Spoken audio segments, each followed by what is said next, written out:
Elle a vu un homme étrange s'approcher d'elle et a eu la meilleure des réactions.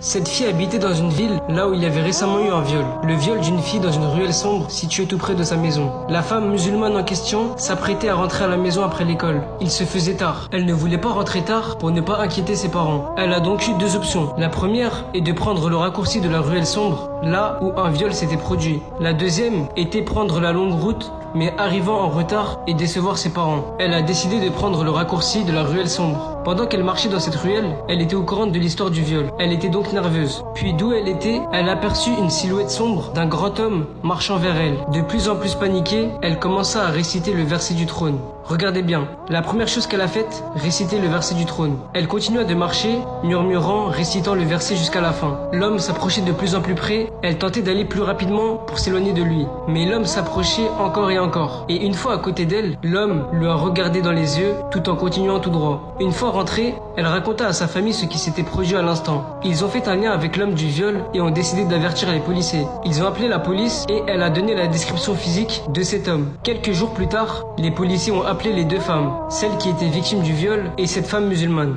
Ils les ont appelées et invitées à venir identifier l'homme au poste. Lorsqu'elles arrivaient au poste de police, la victime de viol et la femme musulmane ont tous deux affirmé que c'était lui. Une question faisait surface. Ils l'ont ainsi demandé pourquoi avoir violé la première femme mais pas la deuxième. Il répondit alors pourquoi la violerais-je? Lorsque je marchais vers elle, j'ai vu deux grands hommes, deux grandes silhouettes, marchant à ses côtés. Regardez le mérite de ce qu'elle a fait. Récitant le verset du trône, cherchant la protection d'Allah et rien d'autre, pas ces objets associateurs comme des allumettes, etc.